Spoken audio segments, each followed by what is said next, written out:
I get a feeling it's gonna be a riot.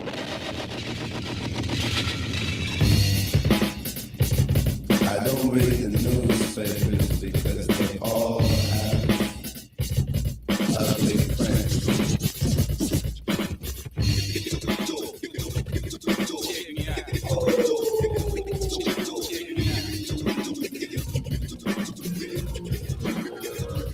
At the starting of the week, I told me to talk to you. It's only Monday. Negotiations breaking down. Street of leaders start to frown. It's more than Monday. We are back with another edition of your favorite morning show, The Daily Dose on the Gorilla Radio Network.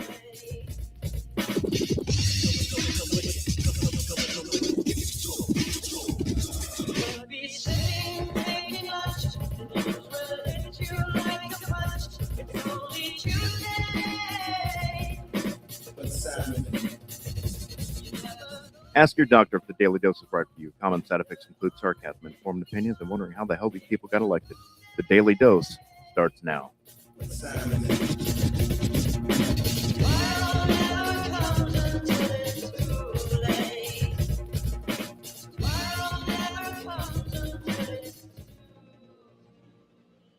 Welcome back, everybody. You are listening to your Daily Dose on the Gorilla Radio Network. My name is Eric. I'm your host, and today is Monday. It is Monday, June 22nd, 2026, about 20 after 8 in the morning. Hopefully everyone had a great weekend. Hopefully everyone had a great Father's Day who's a father out there. I know family time is relatively important to the majority of fathers out there, so hopefully you got to spend some good family time, maybe do some barbecuing, put back a couple too many cold ones, if you know what I mean, on Sunday, and then wake up with a little hangover and go to work first thing Monday morning and start the year off again until next year when you get the next day to honor your presence within the family. So with that being said, this is your Daily Dose. We are going to cover some, like I always say, local, national, and international. We got a bunch of stuff to cover today. It's been a busy weekend in the news, and I got a few stories lined up for you that might spark your interest and keep you engaged in the show. So without any further delays, let's go ahead and get into local weather. Again, we broadcast out of Palm Harbor, Florida, so this may not apply to whatever geographical area you are located in when you're listening or viewing this show. But the weather for the Tampa Bay area is as Yeah, absolutely. It's kind of a way of life out there. No AC, and especially you look at some of these temperatures here. I mean, we're pushing well into the 90s across a lot of our European countries, and so feeling almost that really oppressive heat. Anyone visiting out there dealing with these widespread 90s and even the possibility for some highs topping out over 100. Unusually hot for areas over there. And meanwhile, we're talking about near record heat for parts of Tampa Bay. As we look at the big temperature map right now, we've got 50s and 60s spanning across the northern tier of the lower 48. Then we mix in those 80s at this hour, basically from Phoenix at 89 to about 82 in Houston. And then we're in the low 80s from the Gulf Coast to a lot of our Florida spots. Though we do have some 70s in the mix. Daytona Beach 74 and low 70s for Tallahassee, Gainesville. That's feeling a little bit more comfortable. We actually have quite a bit of heat focused out west, but this area of below average air that covers the Midwest down into portions of the Tennessee Valley, and that's going to hang around the next couple of days while we watch for all of this heat to continue from the west and the desert southwest. Later on this week, though, some cooler air moves in for the Pacific Northwest as we watch for overall those below average temperatures to start to run a little bit near normal for some of our eastern spots. For today, we're going to be watching the possibility for some severe storms from basically the lower Ohio Valley through the Tennessee Valley, portions of the southeast. So we'll watch in the evening hours for some of those storms to dive into the southeast. For Florida, that threat is not there for today. So you see where we're watching for that slight risk, basically from areas around Texas, then up into D.C., portions of the Carolinas, Atlanta in that mix today, and also up across parts of the Intermountain West, watching for those severe. I'll tell you what, that lady just pisses me off. You know what I mean? Every time where's the great Dave Osterberg? That's what I want to know. He wasn't on the news this morning, and she's just rambling about the rest of the weather or the weather in the rest of the country and in Europe. Who gives a shit about that? I said local weather. I didn't say weather across the country. I didn't say the heat wave in Europe right now. I'll give you the weather forecast, whoever you are, lady, that I specifically requested. It's hot outside, it's humid, and it's disgusting. All right. It's another day in Florida. I assure you that tomorrow, when the great Dave Osterberg is back, he's going to do his job as it's assigned to him. Report the local weather. Don't report the national and international weather because nobody cares about that right now. All right. So there you go. That's your local weather report given to you by Eric on the great Gorilla Radio Network, your daily dose. So I apologize for my outburst there, but that lady just pissed me off. She's doing everything but what she's supposed to do. Who cares about how hot it is in Europe right now? Unless you live in Europe, and then you're watching local weather and you're getting what you asked for. I asked for local weather. I get European temperatures. She's stupid. Can't stand her. Moving on. We've got a lot more stuff to cover than the dumbass news report that didn't happen, or a weather report that didn't happen. It's happening, everybody. It is happening. It's moving forward. The movie, The Terminator in 1984. It's happening right now, and it's unfolding in front of our eyes. We've got AIs taking over, you know what I mean, and it's going to continue to rapidly advance over the course of the next few years, and it's going to keep moving, until it's just does away with modern day society, in my opinion. But here it is now. This is just the beginning of it. General Motors is about to lay off 1,000 people, if they've not already, from what I understand, and they're replacing them with 50 robots to animate the production process at the GM facility in Detroit. Yeah, so it's already starting. So 1,000 people lost their jobs because 50 robots are more efficient. They don't take breaks. They work constantly. They don't ever call in sick. I understand the benefits of it. You know what I mean? It's, as a business owner, that would be great to never have to worry about production or worry about ever having to, slow things down because your workers are sick or they're crying all the time because they're not paid fair, or blah blah blah blah blah. Same old story that you hear from workers across the globe, basically. But here's a little clip about the GM plant being replaced with 1,000, or replacing 1,000 people with 50 workers. Stand by. General Motors has reduced its electric vehicle ambitions and cut over 1,000 jobs at its Factory Zero plant in Detroit, replacing many of them with about 50 robots, or cobots as they're known. The company says the machines improve safety and efficiency as EV demand slows and cost pressures increase. However, the United Auto Workers Union argues the automation is primarily a cost-cutting move that is eliminating union jobs and has filed grievances against GM. Labor leaders also warn about safety concerns of humans working alongside robots and criticize broader industry trends toward heavy automation, the New York Post reported. The dispute comes as General Motors continues to post strong profits despite production adjustments and ongoing challenges in the EV market. And while you're here, don't forget. How about that, everybody? I've only got one thing to say about that. Holy Jesus. It's happening. It is. This is just the tip of the iceberg. It's about to continue to move forward. And, fortunately for what I do for a living, and I'm in the small minority of jobs that I wouldn't imagine would be able to be replaced by a robot, being a chef, cooking for a living, working in a restaurant setting. I'm sure the servers could be replaced by robots, by running food and drinks at a table back and forth. And we're already seeing that with automation in certain restaurants right now, with like the quick serve, with the kiosks and things like that. I'm sure that there would be a way to replace a server that takes food to the table, takes the order, brings drinks, delivers a check, so on and so forth. They probably just have to have one or two service assistants on the floor, clearing plates and making sure the table maintenance is proper throughout the process. But that's yet to be seen. But I'm sure there is a way to figure that out. But as far as the kitchen goes, I couldn't imagine a robot performing kitchen duties. I don't know. It's too involved. It does take a human aspect in order to prepare dishes, as far as tasting goes, and and making sure that, because recipes aren't always precise, so a little this, a little that, you know what I mean? But hell, I could be way off pace, and maybe my job's going to be obsolete as well here soon, and that would be excellent, because I'd finally have a rock solid excuse to get out of the restaurant business and never go back to it. So, yeah, I'm praying that the robots take over the kitchen, so that way I can I'm forced to find a new career instead of just constantly falling back on the career that I've had for the last 35 years. That would be outstanding. So, robots, if you're out there listening, please do me a favor. If you have any decency in your robot hearts whatsoever, figure out how to cook a filet mignon to a perfect medium rare, and then come and see me, because you're hired. Now, moving forward in the news, you know, we live in the United States, and we like to bitch. We like to complain about everything that goes on. Democrats, complain about the Republicans. Republicans complain about Democrats. And this puts things in perspective. We do complain, we bitch about our rights, and is my gun rights and my First Amendment rights and blah blah blah blah blah. You hear this every day in the news, and it's it just kind of it just numbs you, and you just get numb to hearing it, and you don't care about it anymore. But this kind of puts things into perspective as to why we live in this country. Stand by.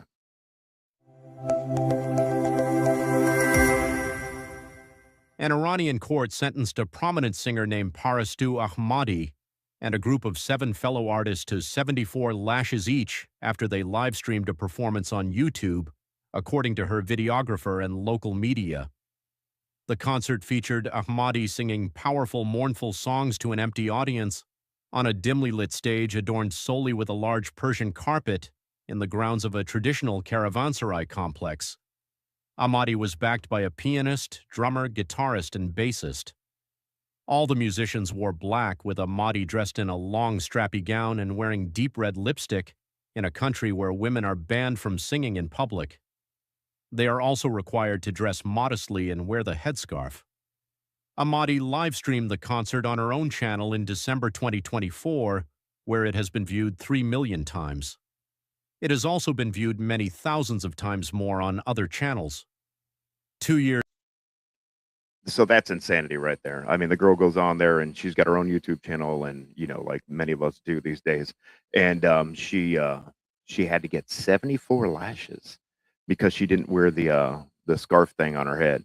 That's nuts. You know what I mean? Because like I said, previous leading into the clip, it's we bitch, we complain, but at least we do have the freedoms and the luxuries to be able to do things like that without repercussion. I mean, look at my good friend Kim Jong-un up there in North Korea. I mean, he banned hot dogs in the country. That's a true story. He banned the consumption of hot dogs in North Korea because he's trying to do away with any type of Western world influence in his country whatsoever. So if you get caught eating a hot dog in North Korea, you might even get executed over there, because that guy's a lunatic. You know what I mean? He's not just going to give you 74 lashes.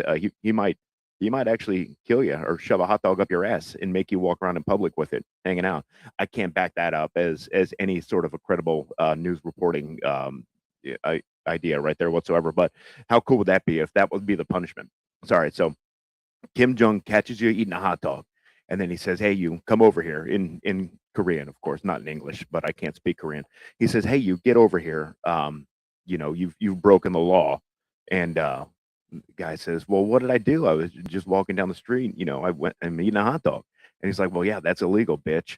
So now bend over, pull your pants down and bend over." And then he's like, "What are you talking about?" He's like, "I'm going to shove a hot dog up your ass for that. Okay. So I want you to bend over right now, and I'm going to shove this frozen hot dog directly in your sphincter. And you're going to be forced to walk around with it until it thaws out. And then you can't take it out for 74 days. The hell with 74 lashes. You have to keep this hot dog in your asshole for 74 days. Now, that would be a punishment that would be very interesting. And yeah, I think that would draw a lot of world attention. But again, there's no credible news sources that have told me that that's going to be the punishment. So I'm shooting from the hip on that one. Sorry. That's one of my little tangents. I do that from time to time. Let's move on to a little scumbag news.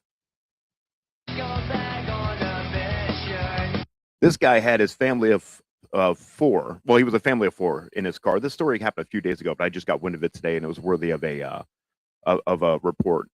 He had his I believe it's 3 kids in the back seat of the car, one being an infant. Police tried to pull him over for a minor traffic infraction. And rather than stopping and just taking his medicine for speeding and getting his ticket, he decided to hit the gas and haul ass and run, causing the vehicle to crash and roll over multiple times at the end of the incident and ejecting the baby from the vehicle through the windshield. Miraculously, none of the kids were injured during the crash, which is absolutely incredible to me. But this is some body cam footage or police cam footage from the police patrol car that was doing the pursuit. And it's amazing when you watch the horrific crash, how no one got injured that was sitting in that car. New at 11, this terrifying dash cam video is showing the moment a 4-month-old baby was ejected from an SUV that crashed and flipped multiple times. This happening during a pursuit in Arkansas. You see the SUV flipping, then coming to a stop as power lines start to fall. That's when one of the troopers grabs the child from the ground. Take a look. Watch those lines, they're touching the car. Get back, Justin, get back.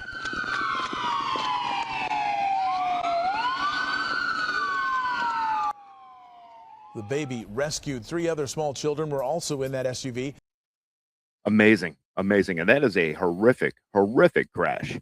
And miraculously, none of the kids got injured, which is incredible, including the infant that got ejected from the vehicle. How that baby was able to survive that sort of impact and that kind of a crash it's amazing to me.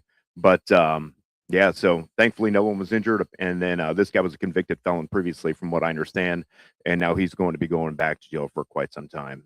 So good for you. And that's it. You know what I mean? Good for you. Absolutely right. Moving forward, in other car crash news, a Tesla that was in autopilot mode being driven down a highway. I'm not sure what town this is in, but it's somewhere in the United States. It'll say in the clip. Crashed itself in autopilot mode into a house, and it killed a 74-year-old woman who was just sitting in her home, enjoying her evening, probably watching a little bit of Jeopardy, maybe a little bit of Wheel of Fortune, because that's what you do when you get old. That's what I do because I'm getting old. You sit down, you relax, you get your food in front of you, and then you put on Wheel of Fortune. You watch Ryan Seacrest and Vanna White for 30 minutes. You make fun of the people that can't figure out basic puzzles, and you say, if I were on that show, I would have gotten that with 4 letters on the board, knowing goddamn well that your nerves would take over and you wouldn't be able to spell the word THE. It would be a T and an E at the end, missing an H, and you wouldn't be able to figure that out. So then you move into Jeopardy and you do the exact same thing. How did they not know the answer to that question? And Ken Jennings delivers it in such a condescending way that it makes you feel like he is the smartest person on the face of the planet and everyone else is beneath him. And then you're watching the shows and you're enjoying them. And next thing you know, a car comes crashing through your house and kills you. Now to a Tesla allegedly on autopilot crashing into a home near Houston. A 76-year-old woman was killed. Authorities say the car failed to make a right turn and was traveling at a high rate of speed. Here's ABC's Alex Brochet. Tonight, questions swirling over this Tesla. The driver saying he was using autopilot moments before a deadly crash into a home. Authorities say this blue Model 3, caught on a doorbell camera, was traveling at a high rate of speed Friday night. It passed through an intersection, and moments later, that boom was the car slamming into the brick exterior of a home. I guess it's too early to tell if the Tesla was on autopilot. So we're digging into that. That's a line of investigation for sure. The Harris County Sheriff's Office says a 76-year-old woman was inside. She was later pronounced dead. So who's at fault for that accident? You know what I mean? I know that in the Tesla, I don't want to say like rules of autopilot, but I guess the release of liability that Tesla has, they say that autopilot in the Tesla is only effective with driver supervision. So, okay, well, there's a lot of gray area there. So if the driver is in the vehicle and he's quote unquote supervising the driving of this Tesla while it's in autopilot, and then autopilot takes over and goes berserk and crashes the car into the side of a house at a high rate of speed, then is the driver of that Tesla responsible for the death of that 78-year-old or 76-year-old woman, or is the Tesla Corporation liable for it due to faulty engineering or mechanical issues with the autopilot? I don't know. I don't know how that works. And it'll be interesting to see how this case unfolds, or this story unfolds, over the next few weeks to a couple of months, because I'd like to see who's held responsible. You hear about these Tesla autopilot crashes quite a bit lately, and I haven't heard. I'm assuming at some point Congress is going to have to step in, and they're going to have to make some sort of a law holding for accountability for either the Tesla Corporation or the Electric Vehicle Corporation. I'm using Tesla as an example because this was a Tesla that was involved with this crash. But whatever electric vehicle you drive that has this autopilot function, I'm assuming that Congress will have to step in and eventually create laws that either protect the driver of the vehicle or protect the company from any lawsuits, or both, if not either of the two. I don't know. So it's going to be interesting to see, because you hear about these Tesla crashes quite a bit lately, and there's no resolve anywhere. So yeah, we'll wait and see what happens with that. But that could flip the autopilot mode on these electric vehicles on its head moving forward, if they do decide to act, and if they act swiftly. I mean, that could be a big jolt to the EV system, because one of the big selling points of these vehicles is that they drive themselves. Not that I would ever get one for the driving ability of itself. I don't even like cruise control on a car. You know what I mean? When I'm driving, I like to control the gas and the brake myself. I don't trust it. I've never trusted it. And it's not because it's ever failed, as far as I know. It's because I like to be in complete and total control of the vehicle while I'm driving it. I want to take full responsibility for whatever happens to that vehicle. And if I need to smash the brakes or hit the gas, or, God forbid, swerve the wheel to avoid an accident, I don't want the car to do it for me, because I don't have any faith that the car is going to do it for me. So if I'm in control, I need to be in control. So we'll see what happens. Like I said, it's interesting. Lastly, in the news today, we've got a little bit of conflict news that I'd like to cover moving forward.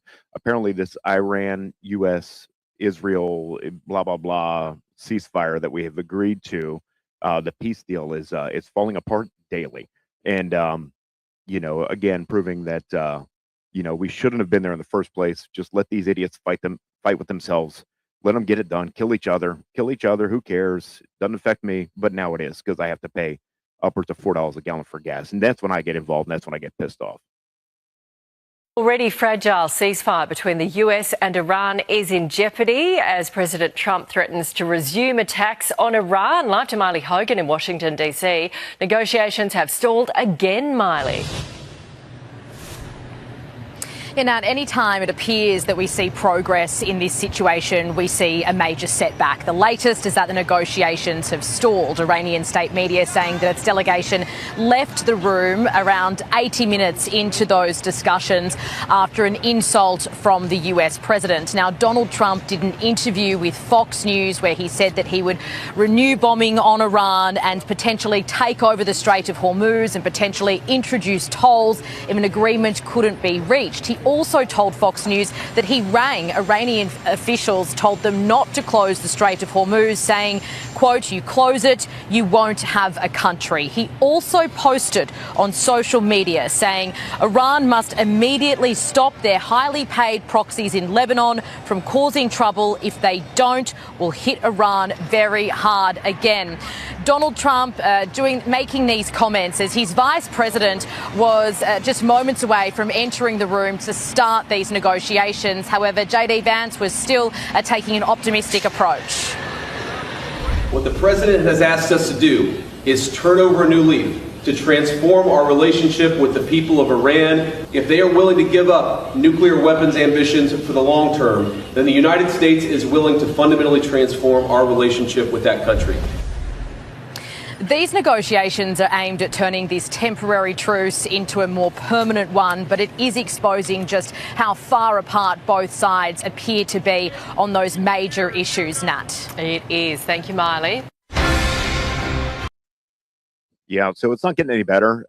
That report came in as of 9 hours ago, so that's about as current as it gets moving forward. It's not getting any better. It's moving in the opposite direction. And I don't know, we keep hearing we're days away, days away, days away. Well, those days have come and they've passed, and we're not any closer to an agreement, in my opinion. And I'd say I speak for the majority of Americans when I say we're not in any position to make a peace agreement anytime soon. And so that's it's discouraging because while this craziness is going on over there, we're here left holding the bag, paying the price. And but yeah, at least they're draining the reflecting pool again, and they're going to resurface it, I guess. So that's good. And then that'll be another $16 million job that the taxpayers have to be on the hook for. So good job, Washington. Good job, Donnie T. You're getting it done in a rapid pace, and we thank you for your hard work and dedication to the American people. That's it for today, everybody. You've been listening to the Daily Dose on the Gorilla Radio Network. My show went just about exactly how long it was supposed to go. About 25 minutes today. I didn't go long, so that's good. I'm trying to keep it condensed as much as I possibly can. I say that now, but at the end of the day, it's going to be a little bit longer, usually, because that's just how it is. I'm long-winded. So enjoy the rest of your Monday, everybody. Hopefully you have a great day at work. And I look forward to doing this again with you for the rest of the week. Once again, Daily Dose on the Gorilla Radio Network. Follow us on all social media outlets. Gorilla Radio Network on Facebook, Gorilla Radio 47 on Instagram. Subscribe to our YouTube channel or view us at OG Gorilla Radio. Have a great rest of your Monday, and I'll talk to you later. Let me introduce myself. My name is Humpty, pronounced with the umpty. Yo, ladies, oh, how I like to funk thee. And all the rappers in the top 10, please allow me to bump thee. I'm stepping tall, y'all, and just like Humpty Dumpty, you're gonna fall when the stereos pump me. I like to rhyme, I like my beats funky, I'm spunky, I like my oatmeal lumpy, I'm sick with this, straight gangster Mac. But sometimes I get ridiculous. I'll eat up all your crackers and your licorice. Oh, yo, fat girl, come here. Are you ticklish? Yeah, I called you fat. Look at me, I'm skinny. It never stopped me from getting busy. I'm a freak. I like the girls with the boom. I once got busy in a Burger King bathroom. I'm crazy. Allow me to amaze thee. They say I'm ugly, but it just don't faze me. I'm still getting in the